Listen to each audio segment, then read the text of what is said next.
Chapter 5. Can Qusayy scam? Qusayy purchased the custodianship of the Kaaba for a skin full of wine and a lute. Desolate is the best word to describe Arabia in the years before the Prophet's birth. Although civilization made its debut along the only portion of Arabia that doesn't touch the sea, for 35 centuries it failed to take root in the desert sands. In the east lay Mesopotamia, the fertile land between the Tigris and Euphrates. Its legendary cities invented the tool that binds you and me, reader and writer, man's greatest achievement, written language. Nearly 5,000 years ago, the Sumerians, Babylonians, and Assyrians used cuneiform to proclaim their achievements in science, math, astronomy, law, medicine, agriculture, architecture, the arts, and religion. While these advances were occurring, Arabia remained isolated and stagnant, providing the culture necessary to propagate Islam. Poverty in proximity to greatness makes a people vulnerable to deceit. While we stand upon the shoulders of the Babylonian, Assyrian, and Sumerian scholars, we are haunted by their faith. Two politically minded doctrines grew out of its schemes: medieval Catholicism and fundamental Islam. For 1,000 years, the most powerful forces on earth were not nations, but religions. Both deployed rites first practiced in Babylonian temples. Many Catholic symbols, festivals, and doctrines are rooted in the practice of these distant peoples. Christmas, Easter, Lent, the priesthood, confession, and the worship of the Virgin Mary are examples of present rites borrowed from a pagan past. Islam was not immune. Allah was sin, the moon god of The Quranic paradise and hell were imported from the same realm. The cuneiform indentations in clay that confirm these startling realities became hieroglyphics along the Nile, and an alphabet on the eastern shores of the Mediterranean. We know from the temple writings in Karnak that pagan gods like those in the Fertile Crescent flourished in Egypt. We saw them emerge again in Greece, then Rome. Yet in Canaan it was a different story. A god appeared unlike any other. In a world of idols, he was spirit. In a world of plenty, he was one.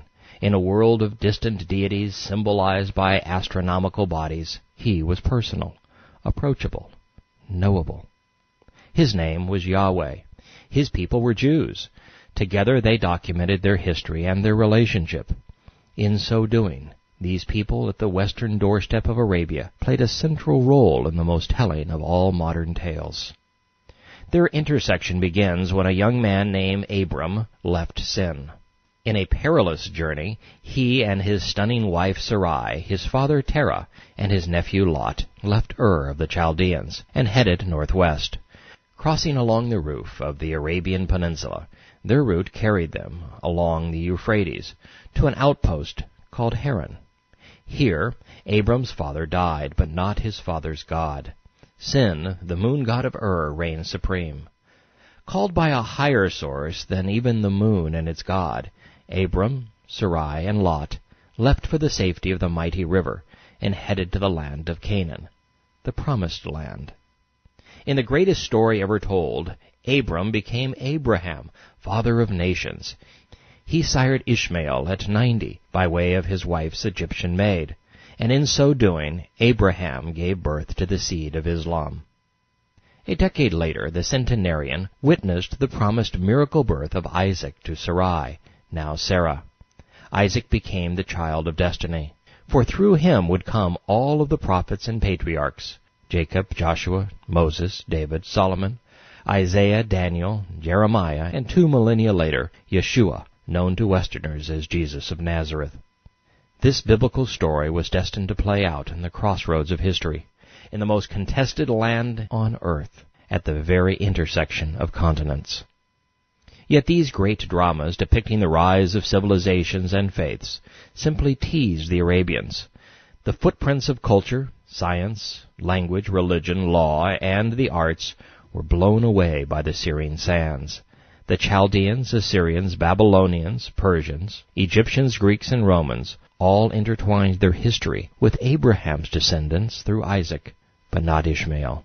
It was as if the Arabs were on a deserted island, marooned in time. Such was the milieu for Islam, a religion so sterile it could only have taken root in a like mind in place. Arabs remained illiterate throughout the millennia, which is why we know so little about them, and it is why they knew so little about the world that engulfed them. Their language was derived from Aramaic, the dominant tongue of history's initial millennia, but Arabic found neither stylus nor pen for 100 generations. By Muhammad's time, less than 1 in 100 Arabians could write. Classical Arabic, the language in which the Quran would come to be written, was just beginning to evolve in Syria. The Bedouins of the Syrian steppe were nomadic by necessity. Their land was too poor to support towns of substance. Arabs, a name derived from the word Arid, were tribal peoples. There was never a dominant civilization over them. Most attempts to conquer their peninsula were foiled by the harsh environmental conditions, further exacerbating the challenge of knowing these people. For 3,000 years they were neither conquered nor conquerors, for subduing Bedouins was like herding cats.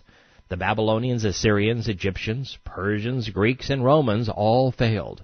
But it was not because the Arabs were savage. They coveted freedom and valued nonviolence. For 3 millennia of recorded history, Arabs were among the world's most peaceful and self-reliant people. It is only during the past 1,400 years that they have become terrorists. The dividing line was Islam. Muhammad corrupted them. The Islamic scholars try valiantly to paint the pre-Islamic period, called Jahiliyyah, or period of ignorance, in the worst possible light.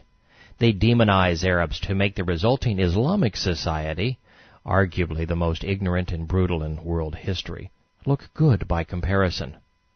But what little evidence we have of these people, their lives and customs, indicates that they didn't act foolishly. Unlike their descendants in the 21st century, 7th century Arabs were a free, peace-loving people who cherished family values and honored tribal commitments. Reliant on springs, most nomadic Bedouins provided sustenance by cultivating date palms, herding sheep, working leather, or running caravans. Their parched land was known for hardy camels and wide open spaces. With the rain clouds blocked by the ragged mountains of Syria, Israel, Jordan, and western Arabia, more often than not the harbingers of life simply teased the land that became Muhammad's. It was these very conditions that made it impregnable. The roads that enabled armies of Babylon, Assyria, Persia, Egypt, Greece, and Rome to conquer and control much of the world were difficult to build and impossible to maintain. And there was no incentive. Virtually nothing of value originated from this barren realm. It only served as a dry ocean to be crossed when carrying goods from producer to consumer. But since the Arabian Peninsula was surrounded by seas and the most vital of rivers, circumnavigating it was always easier than passing through. The land Muhammad coveted was a foreboding wasteland, a place that time had forgotten. Whispers and faint echoes were all Arabs knew of the world surrounding them. Over time they came to hear of the gods of Nimrod in Babylon. Similar gods rose in Egypt, Greece, and Rome. They blended man, beast, and sky into palpable superstitions that elevated rulers to deities. The inventors and keepers of the divine trust, God's co-conspirators and messengers, crafted schemes designed to make their subjects submit, pay, and obey. By the 7th century, Arabs had also heard of the 2 great monotheistic religions. Stories of the Jews, their patriarch Abraham and his God Yahweh, were commonplace. Moses was known as the great liberator, David and Solomon as kings. Following their captivity in Babylon, many Jews settled in Arabia, especially in the oasis of Yathrib. They told the Bedouins that they were kindred spirits of sorts. The Torah claimed both peoples, Arabs and Jews, were descendants of Abraham. The Arabs traced their lineage through Ishmael, embarrassing in that he was the bastard child of a slave girl. The real heir to Yahweh's covenant was Isaac, born to Abraham's wife Sarah. Innocent enough, such notice would loom large.